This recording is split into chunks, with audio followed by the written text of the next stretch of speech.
बिस्मिल्लाहिर्रहमानिर्रहीम। अस्सलाम वालेकुम। इस वीडियो में हम किताब मोमिन की वफ़ात को आगे कंटिन्यू करेंगे।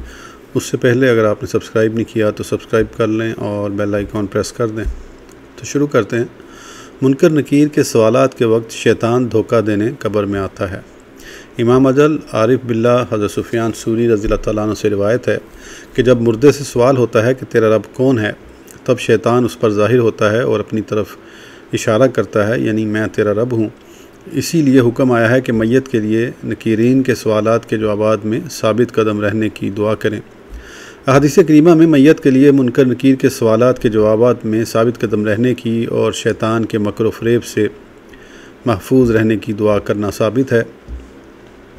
हदीस तर्जुमा अमीरुल मोमिनीन हज़रत उस्मान बिन अफ़्फ़ान रज़ियल्लाहु तआला अन्हु से रिवायत है कि हुज़ूर अक़दस नबी करीम सल्लल्लाहु तआला अलैहि वसल्लम जब मैयत को दफन करने से फ़ारिग होते तो कब्र पर वक़ूफ़ फरमाते, यानी ठहरते, और इरशाद फरमाते कि अपने भाई के लिए इस्तग़फ़ार करो और उसके लिए नकीरीन के जवाब में साबित कदम रहने की दुआ मांगो कि अब इससे सवाल होगा। हज़रत सईद बिन मुसैब रज़ियल्लाहु तआला अन्हु से रिवायत है कि मैं हज़रत अब्दुल्लाह बिन उमर रज़ियल्लाहु तआला अन्हुमा के साथ एक जनाजे में हाज़िर था। जब आपने उसको कब्र में रखा तो बिस्मिल्लाह व फ़ी सबीलिल्लाहि व अला मिल्लति रसूलिल्लाह पढ़ा। जब ईंटें दी जाने लगी तो आपने दुआ की। तर्जुमा ऐ अल्लाह शैतान से उसको महफूज रख और अज़ाब कब्र से। ऐ अल्लाह ज़मीन को इसके दोनों पहलुओं से कुशादा फरमा, इसकी रूह को बुलंद फरमा और इसको अपनी शर्फ लका से मुशर्रफ फरमा, इस हाल में कि तू उससे राज़ी हो। हज़रत सईद बिन मुसैब रज़ियल्लाहु तआला अन्हु फरमाते हैं कि मैंने कहा कि इब्ने उमर, क्या इस सिलसिले में तुमने रसूलुल्लाह सल्लल्लाहु तआला अलैहि वसल्लम से कुछ सुना है या ख़ुद अपनी राय से ये दुआ या कलमात कह रहे हो? आपने फरमाया, बेशक मैं इस तरह की दुआ पर कादिर हूँ, लेकिन मैंने ये रसूलुल्लाह सल्लल्लाहु तआला अलैहि वसल्लम से सुना है। हदीस तर्जुमा हज़रत उमर बिन मर्रा ताबी रज़ियल्लाहु तआला अन्हु से रिवायत है कि सहाबा किराम और ताबीन उज़ाम मुस्तिब जानते थे कि जब मैयत को लहद में रखा जाए तो दुआ करें कि अल्लाह उसे शैतान मरदूद से पनाह दे। मदरजा वाला हदीस करीमा से साबित हुआ कि दफन के फ़ौरन बाद का वक्त मैयत के लिए बहुत ही अहमियत रखता है, क्योंकि ये वो वक्त है कि जब नकीरीन के सवालात होंगे और नकीरीन के सवालात के जवाबात देने में बहकाने के लिए शैतान लईन का दखल होता है। लिहाजा ऐसे वक्त में मैयत का साबित कदम रहना बहुत ही ज़रूरी है और साबित कदमी के लिए शैतान के मकर फ़रेब से बचना भी ज़रूरी है। और शैतान के मकर फ़रेब से मैयत को मामून व महफूज रखने के लिए शैतान को भगाने की तदबीर करनी चाहिए। 14वां बाब बाद दफन तलकीन का बयान। तलकीन का लग़वी मानी तालीम करना या सिखाना है। सिखाया उसी को ही जाता है जो सुनता है और समझता है। यहाँ हम जिस तलकीन के ताल्लुक़ से गुफ्तगू करेंगे वो कोई मदरसा या स्कूल में तालीम देने या सिखाने के ताल्लुक़ से नहीं, बल्कि बाद मौत और दफन करने के बाद कब्र के पास खड़े होकर मैयत को तलकीन करने के मुतालिक है। हालांकि इसी किताब में जानकुनी यानी सुकरात का आलम और तलकीन करने का बयान के उन्वान में करीबुल मर्ग शख्स को कलमा तैयबा तालीम करने का मुफस्सल बयान किया गया है। करीबुल मर्ग शख्स को तलकीन करने का मकसद सिर्फ़ और सिर्फ यही है कि हमारे याद दिलाने से उसे कलमा शरीफ याद आ जाए और वो हालत सुकरात में कलमा शरीफ पढ़ ले, ताकि उसकी ज़िंदगी का आखिरी कलमा ला इलाहा इल्लल्लाह मुहम्मदुर रसूलुल्लाह सल्लल्लाहु तआला अलैहि वसल्लम हो और वो ईमान की हालत में दुनिया से रुखसत हो। लेकिन मैयत को दफन करने के बाद तलकीन करने का मकसद मैयत को नकीरीन यानी मुनकिर और नकीर के सवालात के जवाबात सिखाना है। बाद दफन मुर्दे को तलकीन करना हदीस से साबित है। इलावा अज़ी मज़हब अहले सुन्नत के अज़ीमुश्शान आइम्मा किराम और उलमाए अज़्ज़ाम की मोतबर व मुस्तनिद किताबों में तलकीन करने के सबूत वाफ़र तादाद में मौजूद हैं। इमाम अजल उस्ताद अल-फ़ुक़हा फ़ख्रुल उलमा अल्लामा कमालुद्दीन मोहम्मद बिन अब्दुल वाहिद बिन अल-हम्माम अल-मुतवफ़ी 861 हिजरी रज़ियल्लाहु तआला अन्हु फरमाते हैं कि इस तलकीन का मतलब होना अहले सुन्नत व जमात की तरफ मंसूब है और इसका ख़िलाफ़ मुतज़िला की तरफ। नोट: मुतज़िला एक गुमराह फ़िरका है जो माकूल पसंद कहलाता है, यानी मज़हब के हर मामले और हर अक़ीदे में अक़ल को दखल देता है। उनके नज़दीक कुरान मजीद मखलूक है। बाद दफन तलकीन की हदीस। हुज़ूर अक़दस रहमत आलम व जान आलम सल्लल्लाहु तआला अलैहि वसल्लम इरशाद फरमाते हैं कि जब तुम्हारा कोई मुसलमान भाई इंतकाल कर जाए और तुम उसकी कब्र पर मिट्टी बराबर कर चुको तो तुम में से एक शख्स उसकी कब्र के सराहने खड़ा होकर कहे कि ऐ फ़लाँ बिन फ़लाँ। वो मुर्दा इस कहने को सुनेगा और जवाब ना देगा। फिर दूसरी मरतबा कहे कि ऐ फ़लाँ बिन फ़लाना। वो मुर्दा सीधा होकर बैठ जाएगा। फिर तीसरी मरतबा कहे कि ऐ फ़लाँ बिन फ़लाना। वो मुर्दा कहेगा कि हमें इरशाद कर, अल्लाह ताला तुझ पर रहम फरमाए। मुर्दा जवाब देता है, उसकी ज़िंदों को ख़बर नहीं होती। फिर इस तरह तलकीन करे कि याद कर उसे, यानी उस अक़ीदे को जिस पर तू दुनिया से निकला, यानी ये गवाही कि अल्लाह ताला के सिवा कोई माबूद नहीं और हज़रत मोहम्मद सल्लल्लाहु ताला अलैहि वसल्लम उसके बंदे और रसूल हैं, और ये कि तू अल्लाह के रब होने पर, इस्लाम के दीन होने पर, हज़रत मोहम्मद सल्लल्लाहु ताला अलैहि वसल्लम के नबी होने पर और कुरान के इमाम होने पर राज़ी था। अब आगे हदीस शरीफ के अल्फाज इस तरह हैं कि तर्जुमा उस पर, यानी लोगों के इस तरह तलकीन करने पर मुनकर नकीर एक दूसरे का हाथ पकड़ कर कहेंगे कि चलो इसके पास क्या ठहरे जिसको लोग इसकी हुज्जत सिखा चुके। इस इरशाद नबी सल्लल्लाहु ताला अलैहि वसल्लम पर किसी ने अर्ज़ की, या रसूलल्लाह, अगर मैयत की माँ का नाम मालूम ना हो तो मैयत को किस तरह पुकारे। इरशाद फरमाया कि हज़रत हव्वा रज़ियल्लाहु ताला अन्हा की तरफ निस्बत करे। जब अबू अल-मुग़ीरा का इंतकाल हुआ तो एक शख्स ने तलकीन की, और अबू अल-मुग़ीरा अबू बकर बिन अबी मरियम से रिवायत करते थे कि इनके शयूख ये अमल किया करते थे, और इस्माइल बिन अय्याश इस बारे में हदीस अबी इमामा रवायत किया करते थे जो मौजम तिबरानी में है, और सईद बिन मंसूर अल-मुतवफ़ी 220 हिजरी ने अपनी सुनन में ज़िक्र किया है कि राशिद बिन साद तबी अल-मुतवफ़ी 108 हिजरी और ज़ुमरा बिन जंदब और हकीम बिन उमैर ताबी ने फरमाया कि लोग दफन के बाद तलकीन को मुस्तहब जानते थे। तलकीन के ताल्लुक़ से फ़ुक़हा कराम के अक़वाल, हज़रत इमाम ज़ाहिद सफ़ा रहमतुल्लाह ताला अलैह जो मुज्तहिद फ़ी अल-मज़हब और सिर्फ़ 2 वास्ते से इमाम अबू यूसुफ़ और इमाम मोहम्मद रहमहुमुल्लाह ताला के तलमीज़ रशीद हैं, वो अपनी किताब तलख़ीस अल-अदला में फ़रमाते हैं कि इमाम आज़म अबू हनीफ़ा रज़ियल्लाहु ताला अन्हु और पेशवाए मुकर्रम के मज़हब पर मैयत को तलकीन करना चाहिए। जो तलकीन ना माने वो मुतज़िली है। इमाम बदरुद्दीन अबू मोहम्मद ऐनी अल-मुतवफ़ी 855 हिजरी रहमतुल्लाह ताला अलैह अपनी मशहूर ज़माना किताब बनाया शरह हदाया में फ़रमाते हैं कि तलकीन क्यों कर ना की जाएगी, हालांकि नबी करीम सल्लल्लाहु ताला अलैहि वसल्लम से मरवी हुआ हुज़ूर अक़दस सल्लल्लाहु ताला अलैहि वसल्लम ने बाद दफन तलकीन का हुक्म दिया। उस्ताद अल-फ़ुक़हा इमाम इलामा अब्दुल अली अलबर जिंदी अल-मुतवफ़ी 932 हिजरी अपनी किताब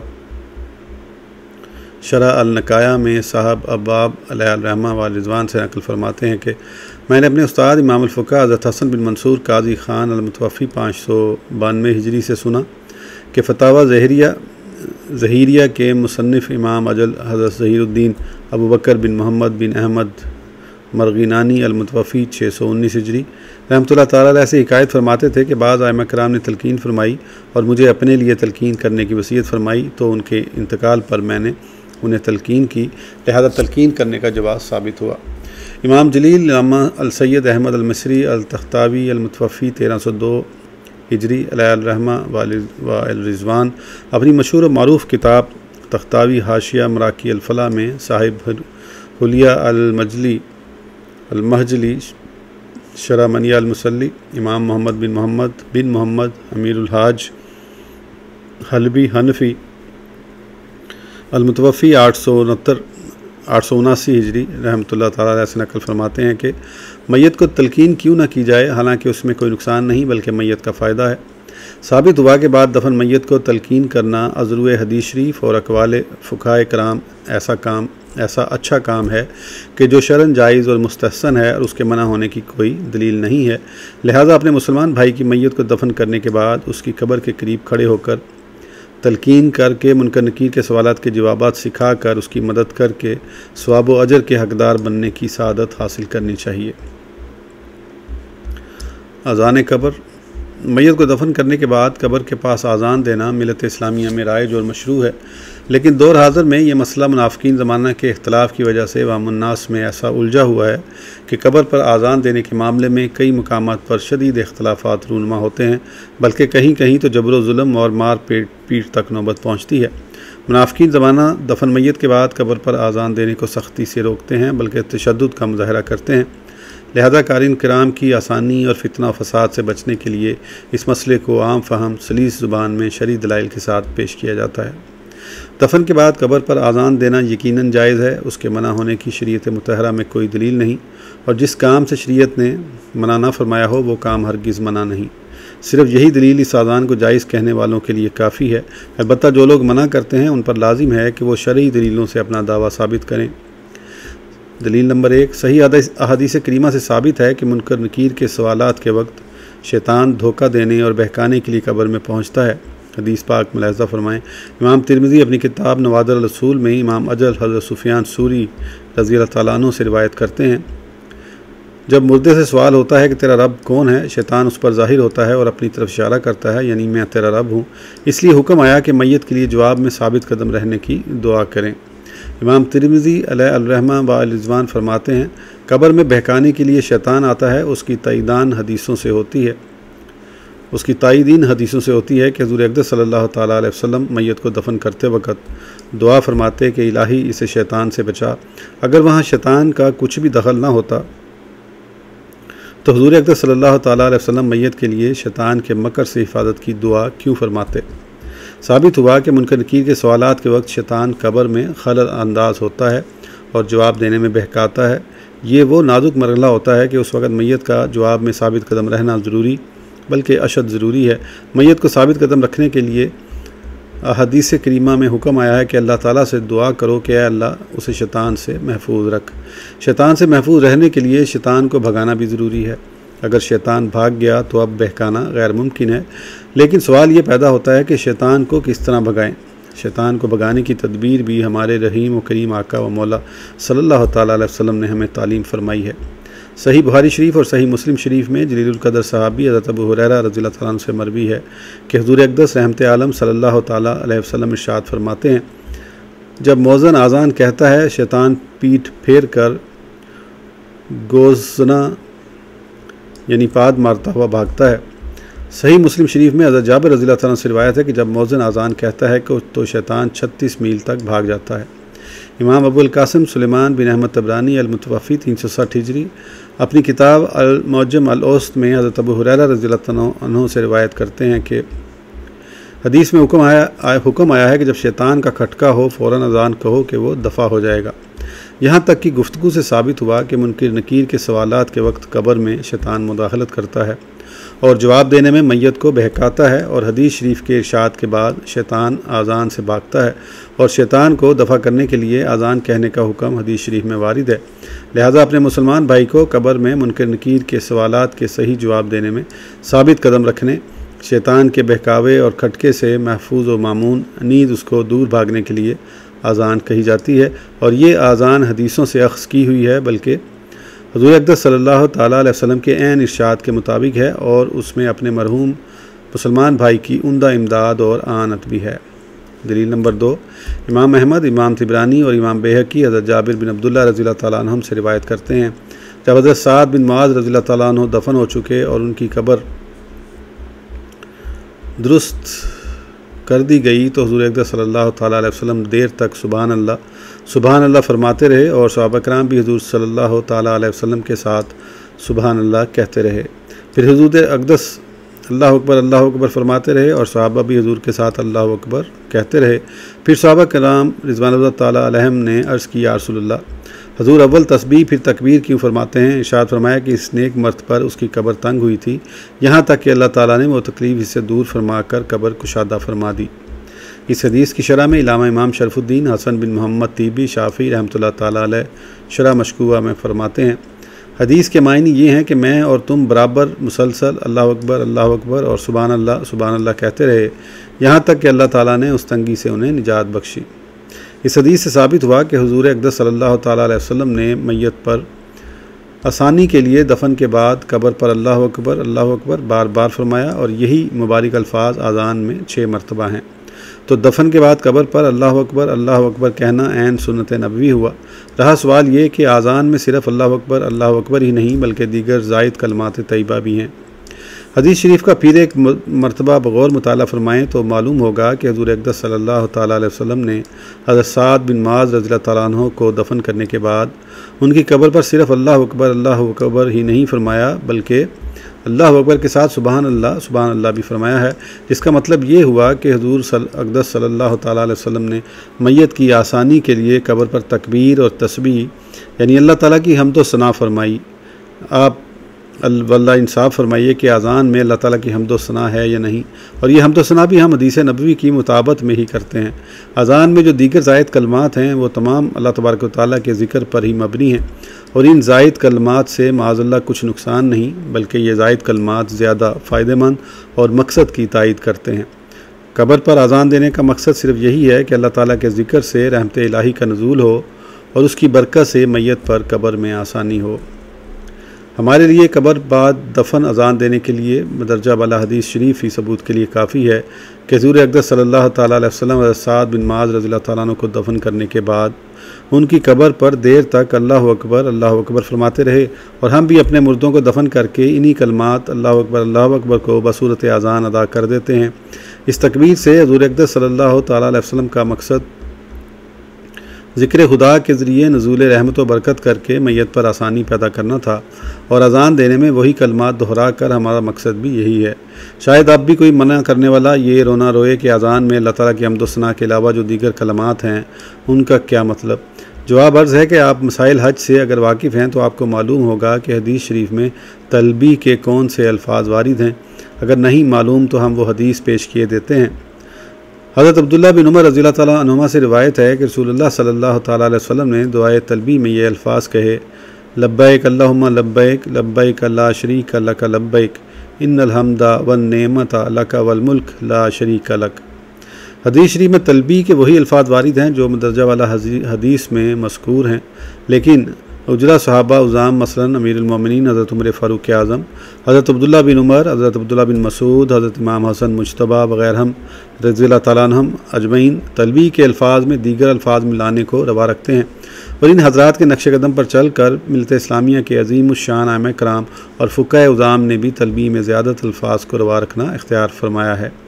फ़ुक़हा की मशहूर व मारूफ़ किताब हदाया में है, इन कलमात में कमी न करनी चाहिए कि यही कलमात नबी सल्लल्लाहु ताला अलैहि वसल्लम से मनकूल हैं, तो इन कलमात में से घटाए नहीं, और अगर बढ़ाए तो जायज़ है कि मकसूद अल्लाह ताला की तारीफ़ और बंदगी का इजहार करना है, तो कलमात अल्फाज ज़्यादा करने की ममानियत नहीं।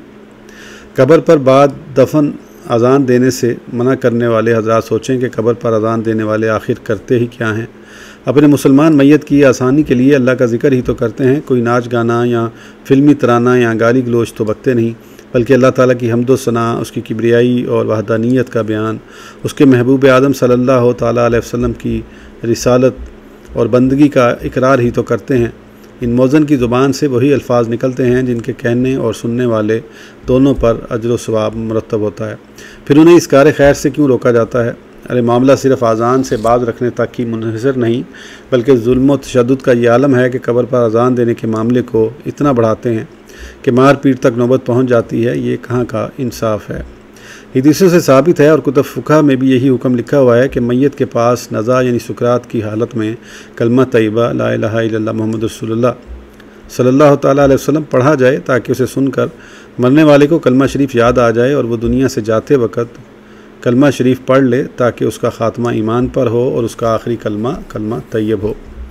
हज़रत अबू सईद खिदरी, हज़रत अबू हुरैरा और उम्मुल मोमिनीन हज़रत आयशा सिद्दीक़ा रज़ियल्लाहु ताला अन्हा से रिवायत है कि हुज़ूर अक़दस सल्लल्लाहु ताला अलैहि वसल्लम इरशाद फरमाते हैं, अपने मरने वालों को ला इलाहा इल्लल्लाह सिखाओ। जो शख्स जान कुनी की हालत में है वो अभी ज़िंदा है, लेकिन ऐसा मजबूर होता है कि मिसल मुर्दा उसकी हालत होती है और वो मजाजन मुर्दा है, उसे कलमा इस्लाम सिखाने की हाजत इसलिए है कि अल्लाह ताला की इनायत से उसे कलमा याद आ जाए और उसका ख़ात्मा इसी कलमे पाक पर हो और वह शैतान लईन के बहकावे और बहलावे में ना आए। जो दफन हो चुका वो हकीकतन मुर्दा है, उसे भी कलमा पाक सिखाने की हाजत है कि बाउन अल्लाह ताला जवाब याद हो जाए और शैतान के बहकाने में ना आए। और बेशक अज़ान में यही कलमा ला इलाहा इल्लल्लाह 3 मरतबा है। बल्कि अज़ान के कलमात मुनकर नकीर के सवालात के जवाबात सिखाते हैं। मुनकर नकीर के 3 सवाल, तेरा रब कौन है, तेरा दीन क्या है, इस मर्द यानी नबी सल्लल्लाहु ताला अलैहि वसल्लम के बारे में क्या एतकाद रखता था। अब आइए देखें कि मुनकर नकीर के मज़कूरा 3 सवालात के जवाबात अज़ान से किस तरह मालूम होंगे। अज़ान की इब्तिदा अल्लाह अकबर 4 मरतबा, अज़ान के दरमियान में अल्लाह अकबर 2 मरतबा, अज़ान के दरमियान अशहदु अन ला इलाहा इल्लल्लाह 2 मरतबा है। ये तमाम कलमात मुनकर नकीर के पहले सवाल तेरा रब कौन है का जवाब सिखाएंगे कि इनके सुनते ही याद आएगा कि मेरा रब अल्लाह है। अज़ान के दरमियान हय्या अलस सलाह हय्या अलल फलाह 2 मरतबा है। ये कलमात मुनकर नकीर के दूसरे सवाल तेरा दीन क्या है का जवाब तालीम करेंगे कि मेरा वो दीन था जिसका नमाज रुकन और सतून है। अस्सलात व इमादुद्दीन यानी नमाज दीन का सतून है, यानी मेरा दीन इस्लाम है जिसमें नमाज़ पढ़नी फ़र्ज़ है। अज़ान के दरमियान में अशहदु अन्ना मुहम्मद रसूलुल्लाह सल्लल्लाहु तआला अलैहि वसल्लम 2 मरतबा है। ये कलमात उसे मुनकर नकीर के तीसरे सवाल का जवाब सिखाएंगे कि मैं उन्हें अल्लाह ताला का रसूल जानता था। अल-मुख्तसर दफन के बाद कब्र पर अज़ान देना ऐन इरशाद नबी सल्लल्लाहु तआला अलैहि वसल्लम की तामील है। यहाँ तक हमने सिर्फ 3 दलीलें पेश की हैं जिनके मुताले से कारिन कराम पर साफ ज़ाहिर हो गया होगा कि दफन के बाद कब्र पर अज़ान देना जायज़ बल्कि मुस्तहब है। इस मसले की जिन साहब को तफसीली मालूमात दरकार हों वो इमाम अहले सुन्नत मुजद्दिद दीन व मिल्लत इमाम अहमद रज़ा बरेलवी अलैहिर्रहमा व रिज़वान की किताब इज़ान अल-अजर फ़ी अज़ान अल-क़ब्र सन तसनीफ़ 1307 हिजरी का मुताला फ़रमाएँ। इस किताब में आपने 15 दलाइल काहिरा से अज़ान कब्र का जवाब साबित किया है। अज़ान कब्र पर जहराना एतराज़ और उसका इल्मी जवाब। अज़ान कब्र के मुनकरीन बाज़ जहाल ये एतराज़ करते हैं कि अज़ान तो नमाज का ऐलान करने और उसकी इतला के लिए होती है, यहाँ कौन सी नमाज होगी जिसके लिए अज़ान कही जाती है। ये एतराज़ सरासर जहालत पर मबनी है, उनकी जहालत उन्हीं को ज़ेब देती है। शरीयत मुतहरा में नमाज के अलावा कई मौक़ों पर अज़ान देना मुस्तहब फरमाया गया है। मसलन हदीस करीमा में है कि जब शैतान का खटका हो तब अज़ान कहो, वो दफ़ा हो जाएगा। जब आग देखो अल्लाह अकबर की बकसरत तकरार करो, वो आग बुझ जाएगी। जब किसी बस्ती में आज़ान दी जाए तो अल्लाह ताला उस दिन उस बस्ती को अपने अज़ाब से अमन देता है। जब हज़रत आदम अली नबीना अलैहिस्सलाम जन्नत से ज़मीन में उतरे, उन्हें घबराहट हुई तो जब जिब्रील ने उतर कर आज़ान दी। एक मरतबा हुज़ूर अक़दस सल्लल्लाहु तआला अलैहि वसल्लम ने अमीरुल मोमिनीन मौला कायनात हज़रत सैयदना अली मुश्किल कुशा रज़ियल्लाहु तआला अन्हु को गमगीन देखा। इरशाद फरमाया, अली मैं तुम्हें गमगीन पाता हूँ, अपने घर वालों में से किसी से कहो कि वो तुम्हारे कान में अज़ान कहे, अज़ान गम और परेशानी को दफ़ा करती है। हज़रत सैयदना इमाम हसन बिन अली रज़ियल्लाहु तआला अन्हुमा की विलादत हुई, तब हुज़ूर अक़दस सल्लल्लाहु अलैहि वसल्लम ने उनके कान में अज़ान कही। इसीलिए आज हर मुसलमान के घर में पैदा होने वाले बच्चे के कान में अज़ान देने का दस्तूर और रिवाज मिल्लत इस्लामिया में शर्क़ से लेकर गरब तक और शुमाल से लेकर जुनूब तक है। मदरजा तमाम मकामात और मौक़े में अज़ान के बाद कोई नमाज नहीं है, बल्कि एक कायदा याद रखें कि अज़ान देने से नमाज़ पढ़ना वाजिब या फ़र्ज़ नहीं हो जाता, बल्कि नमाज से पहले आम तौर से 5 वक्त मस्जिद में जो अज़ान दी जाती है वो सुन्नत मौक़दा है, और ये सुन्नत मौक़दा भी जमात कायम करने के लिए है। अगर मस्जिद के अलावा किसी ऐसे मकान में जमात कायम की जाए जहाँ मोहल्ले की मस्जिद की अज़ान की आवाज़ पहुँचती है, तो अब जमात कायम करने के लिए अज़ान कहना वहाँ भी सुन्नत मौक़दा नहीं बल्कि मुस्तहब है। अल-मुख्तसर हर अज़ान के बाद नमाज नहीं, और अज़ान देना कभी कभी हसूल बरकत और दफ़ा ज़रर के लिए भी होता है, और कब्र पर दी जाने वाली अज़ान इसी पर महमूल की जाए। इस वीडियो के लिए इतना ही, फिर इंशाल्लाह अगली वीडियो में आगे कंटिन्यू करेंगे। उस वक्त तक के लिए इजाज़त दीजिए। सब्सक्राइब करना ना भूलें। अल्लाह हाफ़िज़।